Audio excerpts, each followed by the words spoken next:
شب بھر لاہور کے علاقے شاہ عالم مارکیٹ کے قریب واقع ہے اور اس کی تعمیر کی تاریخ 1917 سے جڑی ہوئی ہے۔ یہ مسجد برطانوی دور حکومت میں ایک مذہبی تنازع کے نتیجے میں صرف ایک رات میں تعمیر کی گئی۔ معزز ناظرین، 1917 میں لاہور کے شاہ عالم علاقے میں ایک خالی پلاٹ پر ایک مسلمان نے نماز ادا کی، جس پر مقامی ہندو برادری نے اعتراض کیا۔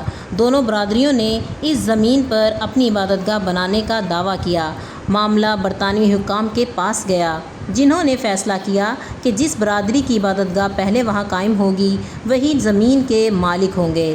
معاملہ برطانوی حکام کے پاس گیا، جنہوں نے فیصلہ کیا کہ جس برادری کی عبادت گاہ پہلے وہاں قائم ہوگی وہی زمین کے مالک ہوں گے، کیونکہ برطانوی قانون کے تحت قائم شدہ مذہبی مقامات کو چھیڑا نہیں جا سکتا۔ ایک مسلمان وکیل، غالباً جنہیں قائد اعظم محمد علی جناح کہا جاتا ہے، انہوں نے مسلمانوں کو مشورہ دیا کہ اگر وہ راتوں رات وہاں مسجد تعمیر کر لیں تو زمین ان کی ہو جائے گی۔ مشہور پہلوان گاما پہلوان کی قیادت میں مسلمانوں نے عشاء کی نماز کے بعد کام شروع کیا اور فجر کی اذان سے پہلے مسجد کی تعمیر مکمل کر لی۔ جب برطانوی جج موقع پر پہنچے تو وہاں ایک مکمل مسجد موجود تھی، جس کے باعث فیصلہ مسلمانوں کے حق میں ہوا۔